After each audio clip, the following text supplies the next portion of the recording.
Right now I'm going to just read a quote from Edward Mendell House and what he had to say in a private meeting with Woodrow Wilson, president between 1913 and 1921, from the private papers of Woodrow Wilson. Quote, "Very soon, every American will be required to register their biological property in a national system designed to keep track of the people, and that will operate under the ancient system of pledging.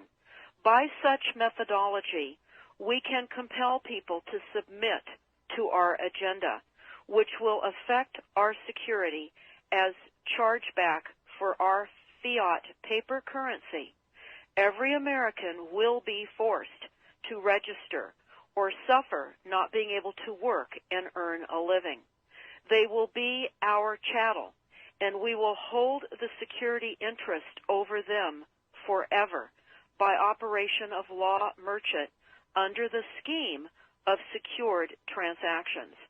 Americans, by unknowingly or unwittingly delivered the bills of lading to us, will be rendered bankrupt and insolvent, forever to remain economic slaves through taxation secured by their pledges. They will be stripped of their rights and given commercial value, designated to keep us a profit that will be none the wiser. For not one man in a million could ever figure out our plans, and if by accident one or two would figure it out, we have in our arsenal plausible deniability. After all, this is the only logical way to fund government, by floating liens and debt to the registrants in the form of benefits and pledges. This will inevitably reap us huge profits beyond our wildest of expectations and leave every American a contributor to this fraud, which we will call social insurance.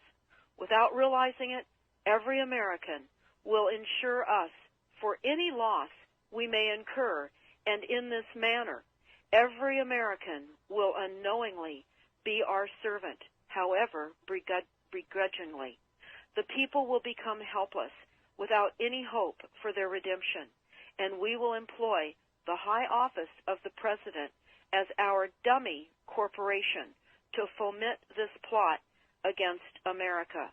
Having established plausible deniability, even if people become enlightened that they had a remedy and pursued it, the attorneys, judges, and legislators could claim that they did not understand the people's claims, especially if the technical requirements for achieving it were not followed pursuant to statutory requirements, requiring the public schools to teach civics, government, and history classes out of federally approved, politically correct textbooks written by the publishing houses owned by the owners of the Federal Reserve would assure that the people would not discover the remedy for a long time, if ever.